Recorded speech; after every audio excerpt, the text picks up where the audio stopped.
रूपांतरण fellowship church Vasco Goa की ओर से यीशु मसीह के सुंदर नाम में आप सभी का अभिवादन करती हूँ। ये संदेश पास्टर सुनील फ्रांसिस के संदेश का हिंदी अनुवाद है। आज के संदेश का शीर्षक है मनुष्य जीवन का सबसे उत्तम गुण प्रेम।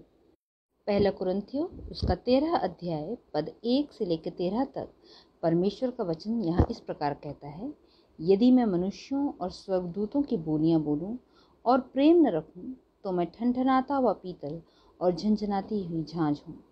और यदि मैं भविष्यवाणियां कर सकूं और सब भेदों और सब प्रकार के ज्ञान को समझूं और मुझे यहाँ तक पूरा विश्वास हो कि मैं पहाड़ों को हटा दूं, परंतु प्रेम न रखूं तो मैं कुछ भी नहीं।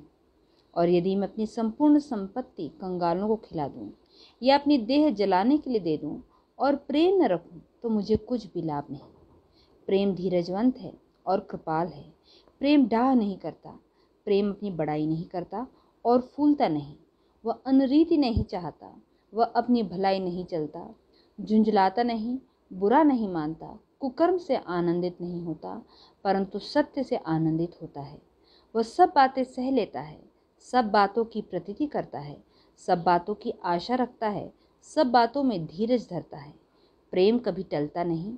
भविष्यवाणियां हों तो समाप्त हो जाएंगी, भाषाएं हों तो जाती रहेंगी, ज्ञान हो तो मिट जाएगा, क्योंकि हमारा ज्ञान अधूरा है और हमारी भविष्यवाणी अधूरी। परंतु जब सर्वसिद्ध आएगा तो अधूरा मिट जाएगा। जब मैं बालक था तो मैं बालकों की नाई बोलता था, बालकों का सा मन था, बालकों की सी समझ थी। परंतु जब सियाना हो गया तो बालकों की बातें छोड़ दी। अब हमें दर्पण में धुंधला सा दिखाई देता है, परंतु उस समय आमने सामने देखेंगे। इस समय मेरा ज्ञान अधूरा है, परंतु उस समय ऐसी पूरी रीति से पहचानूंगा जैसे मैं पहचाना गया हूँ। पर अब विश्वास, आशा, प्रेम ये तीनों स्थायी हैं, पर इन सब में बड़ा प्रेम है। यदि आज इस संसार में किसी चीज़ की सबसे अधिक आवश्यकता है तो वो है प्रेम। यदि लोग एक दूसरे से प्रेम रखें तो इस संसार में न कोई लड़ाई होगी, न अपराध, न शोषण, न अन्याय, न गरीबी, न भुखमरी, न अनैतिकता। न कोई बेघर होगा, न किसी के जीवन में कोई कमी होगी। प्रेम न केवल मनुष्य जीवन का सबसे उत्तम गुण है, परंतु जीवन को जीने का सबसे उत्तम मार्ग भी प्रेम ही है। आने वाले कुछ रविवारों में हम पहला कुरिन्थियों 13 अध्याय में दिए गए प्रेम के 4 पहलुओं को गहराई से देखेंगे। प्रेम का महत्व जो पद 1 से 3 में बताया गया है, प्रेम का स्वभाव जो पद 4 से 7 में बताया गया है, प्रेम का स्थायित्व जो हम पद 8 से 12 में देखते हैं, और प्रेम की सर्वोच्चता जो पद 13 हमें बताता है। कुरिन्थियों की पत्री यूनानी भाषा में लिखी गई है और प्रेम के लिए जो यूनानी शब्द इस्तेमाल किया गया है वो है अगापे। यूनानी भाषा में प्रेम के प्रकार को दर्शाने के लिए 4 अलग शब्दों का उपयोग किया जाता है, या यूं कह सकते हैं कि यूनानी भाषा ने प्रेम को 4 प्रकारों में बांटा है, और प्रेम के वो 4 प्रकार ये हैं। पहला है इरोस प्रेम, जो भावुक प्रेम है। ये शारीरिक प्रेम है स्त्री पुरुष के बीच, या यह देशभक्तिपूर्ण प्रेम है एक व्यक्ति का उसके देश के प्रति, या एक व्यक्ति की महत्वाकांक्षा है सत्ता, दौलत या शोहरत के प्रति। यूँ कह सकते हैं इरोस प्रेम सबसे निचली श्रेणी का प्रेम है जो मनुष्य की भावनाओं से उत्पन्न होता है। कई बार इरोस प्रेम अच्छाई पर केंद्रित होता है और कई बार बुराई पर नए नियम में इरोस प्रेम का उपयोग कभी भी नहीं किया गया है। दूसरे प्रकार का प्रेम है स्टोर्गे प्रेम। स्नेहपूर्ण प्रेम के लिए इस्तेमाल किया जाता है शब्द स्टोर्गे। स्टोर्गे प्रेम माता पिता और उनकी संतान के बीच में पाया जाता है, या वफादार नागरिकों और उनके विश्वस्त शासक के बीच में। स्टोर्गे प्रेम का उल्लेख भी हम नए नियम में कहीं नहीं पाते। तीसरा प्रेम है फिलियो प्रेम। प्रेम जो ध्यान रखता है, पालन पोषण करता है।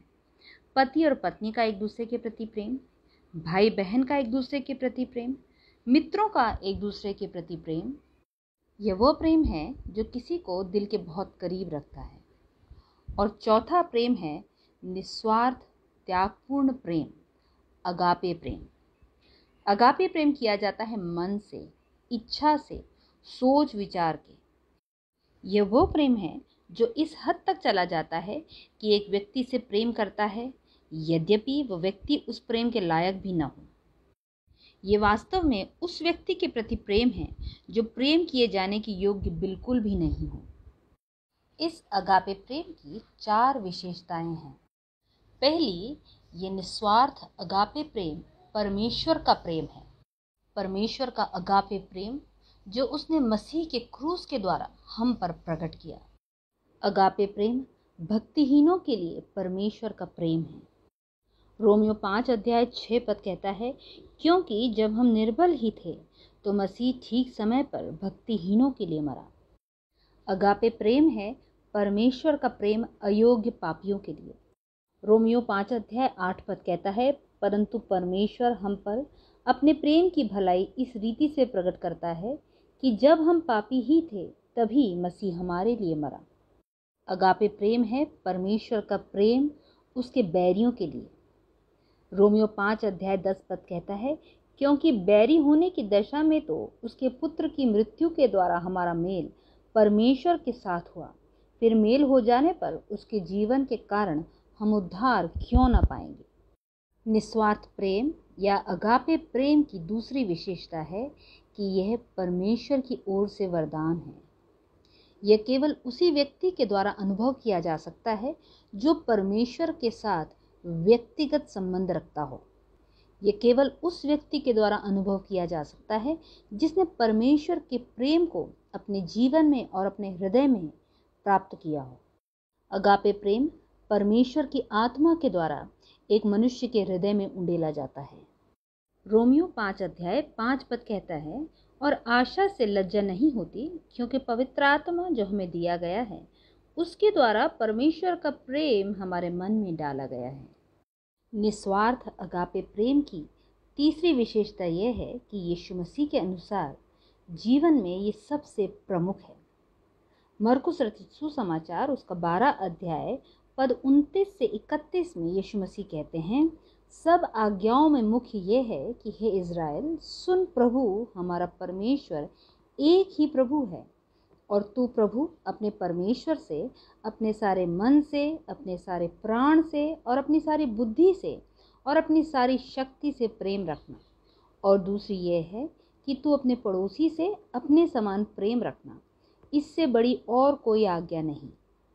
निस्वार्थ प्रेम या अगापे प्रेम की चौथी विशेषता ये है कि वचन के अनुसार मनुष्य जीवन की सबसे बड़ी थाती, सबसे बड़ा वरदान यही है। पहला कुरिन्थियों 13 अध्याय 13 पद कहता है, पर अब विश्वास, आशा, प्रेम ये तीनों स्थायी हैं, पर इन सब में सबसे बड़ा प्रेम है। जितने भी वरदान हैं उन सब में सर्वोच्च प्रेम है। जीने का और सेवा करने का सबसे उत्तम मार्ग यही है कि अपने में प्रेम रखें और प्रेम बांटें। पहला कुरिन्थियों 13 अध्याय पद 1 से 3 में प्रेम और वरदानों की तुलना करते हुए उनके बीच के अंतर को बड़ी ही स्पष्टता के साथ सामने रखा गया है। इन 3 पदों में 3 मत या 3 निर्णय हमारे सामने रखे गए हैं, और इन तीनों निर्णयों में प्रेम की सर्वोच्चता पर जोर दिया गया है। पहला निर्णय है कि बिना प्रेम के बोलियां निरर्थक हैं। किसी व्यक्ति के पास ये वरदान हो सकता है, उसके अंदर ये योग्यता हो सकती है कि वो बहुत सी भाषाएं बोल सकता है और संसार में अलग अलग भाषाओं में मसीह का प्रचार कर सकता है, पर यदि वो अपने अंदर परमेश्वर का अगापे प्रेम नहीं रखता तो वो केवल ठनठनाता हुआ पीतल और झंझनाती हुई झांझ है। उसका बोलना निरर्थक है। एक व्यक्ति के पास अन्य भाषाएं बोलने का वरदान हो सकता है, वो स्वर्गदूतों की बोलियां बोल सकता है, पर यदि वो अपने अंदर प्रेम न रखे तो उसका स्वर्गदूतों की बोलियां बोलना भी निरर्थक है। यदि एक वरदान पाया व्यक्ति अपने अंदर प्रेम न रखे तो उसकी बोली भी निरर्थक है और वो व्यक्ति स्वयं भी निरर्थक हो जाता है, वो व्यक्ति बेकार हो जाता है मसीह के प्रति अपनी सेवा में और अपने जीवन में। प्रेम अन्य भाषाएं बोलने के वरदान से भी ऊपर है। दूसरा निर्णय जो इन पदों में हम देखते हैं वो ये है कि बिना प्रेम के हर वरदान निरर्थक है, कुछ नहीं के बराबर है। दूसरे पद में 3 वरदानों को प्रेम के सामने रख कर तौला गया है। भविष्यवाणी का वरदान, सब भेदों और सब प्रकार के ज्ञान की समझ, और विश्वास जो पहाड़ों को भी उनके स्थान से हटा दे। ये तीनों वरदान हमारे अंदर हों, परंतु यदि हम प्रेम न रखें तो हम कुछ भी नहीं। तीसरा निर्णय तीसरे पद में मिलता है, बिना प्रेम के देने से हमें कुछ लाभ प्राप्त नहीं होता। इस पद में देने के 2 उदाहरण दिए गए हैं। एक है, यदि मैं अपनी संपूर्ण संपत्ति कंगालों को खिला दूं।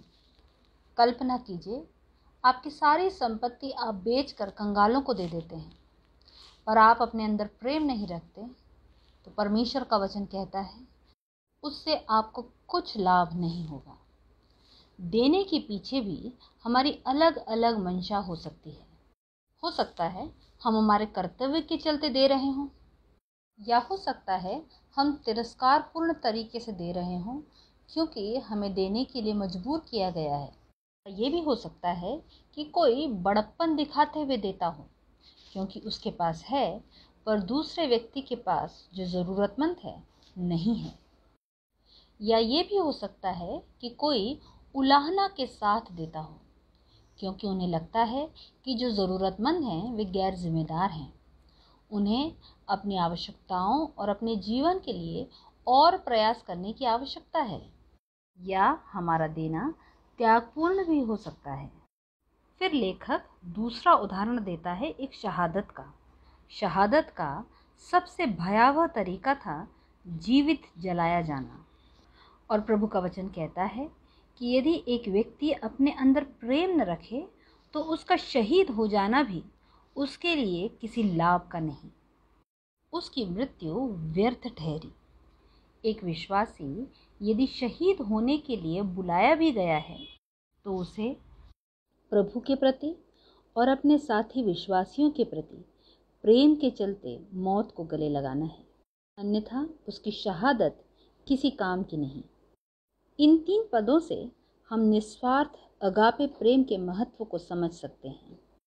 बिना अगापे प्रेम के सब कुछ व्यर्थ है। हमारा अन्य भाषा बोलना व्यर्थ है, हमारी भविष्यवाणियाँ व्यर्थ हैं, हमारा ज्ञान और समझ व्यर्थ है, हमारा विश्वास व्यर्थ है, हमारा दान करना व्यर्थ है। बिना निस्वार्थ प्रेम के हमारा जीवन निरर्थक है। परमेश्वर प्रेम है, और यदि वो प्रेम हमारे जीवन से प्रकट नहीं होता तो हम एक विश्वासी का जीवन जीने में असफल हैं।